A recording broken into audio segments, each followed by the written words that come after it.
പാട്ടിൻ്റെ പൂവരങ്ങിലേക്ക് ഹൃദയപൂർവ്വം ഞാൻ സ്വീകരിക്കുന്നത് ഗന്ധർവ ഗായകനായ വയലാർ രാമവർമ്മയാണ്. അതിനുശേഷം കാട്ടിലെ പാഴ്മുളം തണ്ടിൽ നിന്നും പാട്ടിൻ്റെ പല അഴി തീർത്ത ഭാസ്കരൻ മാസ്റ്ററെ, മെല്ലെ മെല്ലെ മുഖപടം തെല്ലൊതുക്കി ആകാശത്തിൻ്റെ നക്ഷത്രജാലകം തുറന്നു തന്ന ധന്യനായ കവി ONV Kurup sir, Sreekumaran Thampi sir, Yusuf Ali Kecheri, Poochal Khader, Sathyan Anthikad തൊട്ട് എൻ്റെ തലമുറയുടെ തിരശ്ശീല തുറന്നു തന്ന ഷിബു ചക്രവർത്തി വരെയുള്ള അവരുടെ പാട്ടുകളാണ് ഞാനിവിടെ വിശകലനം ചെയ്യുന്നത്. അതും ഇവരൊക്കെ പാട്ടിൻ്റെ സമുദ്രങ്ങൾ തീർത്തവരാണ്. പക്ഷെ എന്നെ ഒരു പാട്ടെഴുത്തുകാരനാവാൻ പ്രേരിപ്പിച്ച, എന്നെ മോഹിപ്പിച്ച, എന്നെ ഭ്രാന്ത് പിടിപ്പിച്ച അക്ഷരങ്ങൾ എഴുതിയ ഇവരുടെ പാട്ടുകൾ അതെന്തായിരുന്നു എന്നുള്ളൊരു വിശകലനമാണ് ഞാൻ ചെയ്യാൻ പോകുന്നത്. ആദ്യമായിട്ട് നമുക്ക് നേരത്തെ പറഞ്ഞ ഗന്ധർവ ഗായകൻ, പാട്ടെഴുത്തുകാരനാണെങ്കിലും ഗായകനാണ് അദ്ദേഹം ശബ്ദമില്ലാതെ പാടി എന്നേ ഉള്ളൂ. ദാസറിൻ്റെ ശബ്ദത്തിലാണ് നമ്മൾ കേട്ടത്. അദ്ദേഹം സ്വരരാഗരൂപിണി സരസ്വതി സ്വർണ്ണ സിംഹാസനമെവിടെ, സരസ്വതീ ദേവിയോട്, അക്ഷരത്തിൻ്റെ വാഗീശ്വരിയോട് സ്വർണ്ണ സിംഹാസനം ചോദിച്ചുകൊണ്ട് തന്നെയാണ് മലയാളത്തിൽ നിന്നത്. നിൻ്റെ സ്വർണ്ണ സിംഹാസനമെവിടെ അന്വേഷിക്കുകയായിരുന്നു. ആ അന്വേഷണത്തിന് ഒരഹങ്കാരത്തിൻ്റെ, ഒരു അഹംബോധത്തിൻ്റെ തലമുണ്ട്. സ്വരരാഗരൂപിണിയായ സരസ്വതിയോട് സ്വർണ്ണ സിംഹാസനം അന്വേഷിച്ചുകൊണ്ട് ധാർഷ്ട്യത്തോടെ മലയാള സിനിമയിലേക്ക് വന്നു. അദ്ദേഹം പറയുന്നു, പുഷ്പിതവന ഹൃദയങ്ങളിലൂടെ സ്വപ്നഹംസരഥമേറി കലയുടെ ഹിമവാഹിനികൾ നിന്നെ കാണാനലയുകയല്ലോ.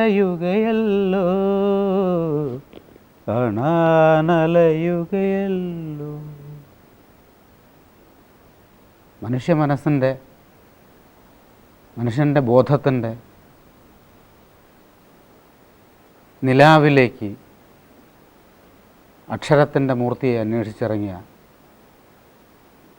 ആ ഗന്ധർവ കവിയുടെ പാട്ടുകൾ പലപ്പോഴും കേട്ട് ഞാൻ മൂർച്ഛിച്ചിട്ടുണ്ട്. പണ്ടൊക്കെ വളരെ ദരിദ്രമായൊരു കുട്ടിക്കാലമായിരുന്നു എനിക്ക്. ഒരു ദിവസം ഞാൻ അരി മേടിക്കാൻ റേഷൻ കടയിൽ നിൽക്കുമ്പോൾ തൊട്ടപ്പുറത്ത് ഒരു ഗോപാലൻ നായരുടെ ചായക്കടയാണ്. അവിടുന്ന് ദ്വീപുകാർക്ക് വേണ്ടി എന്ന് പറഞ്ഞൊരു പരിപാടിയുണ്ട് റേഡിയോയിൽ വൈകുന്നേരം. അതിൻ്റെ ഒരു ഘട്ടത്തിൽ 2 ചലച്ചിത്രഗാനം സൗജന്യമായിട്ട് മലയാളിക്ക് ആകാശവാണി ദാനം ചെയ്യുന്നൊരു സമ്പ്രദായമുണ്ട്.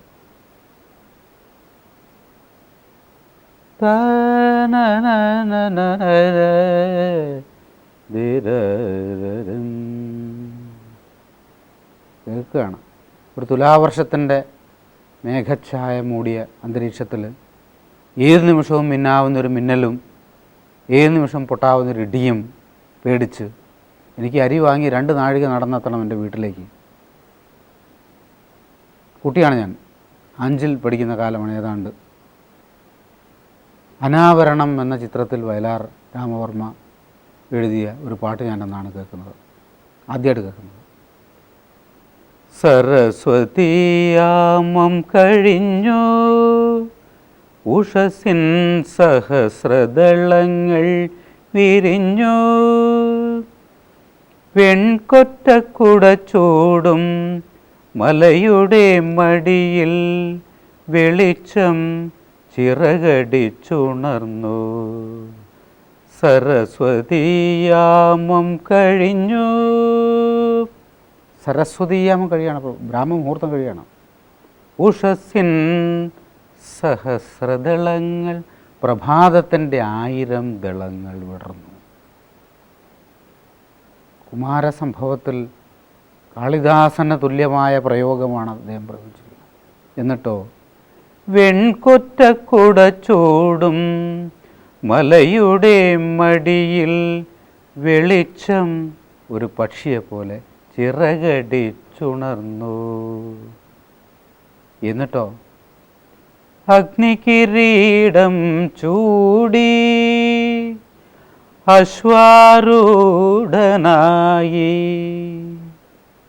അങ്ങനെയാണ് കാലം വരുന്നത്.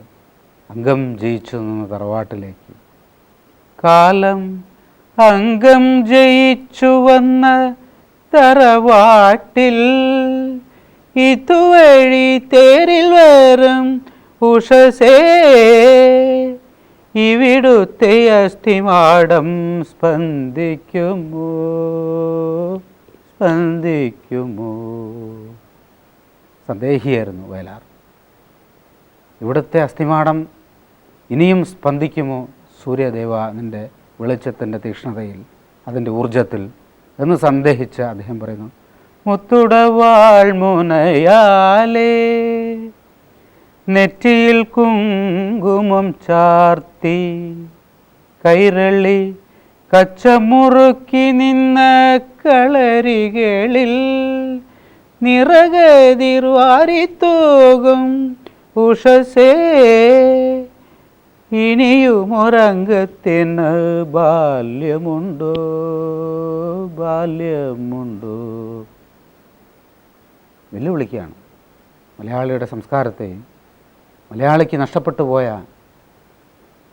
ഊർജത്തെയും മലയാളിയുടെ തനിമയെയും തിരിച്ചു കൊണ്ടുവരാൻ, സ്നേഹത്തിൻ്റെ, വിശ്വാസത്തിൻ്റെ, സംസ്കൃതിയുടെ തലത്തിലേക്ക്, ആകാശത്തിലേക്ക് ഉയർത്തിക്കൊണ്ടുവരാൻ 12 വരിയിൽ ആ ഗന്ധർവൻ ഉപയോഗിച്ച രസതന്ത്രം നമ്മളെ വീണ്ടും അദ്ദേഹത്തിൻ്റെ പാട്ടിലേക്ക്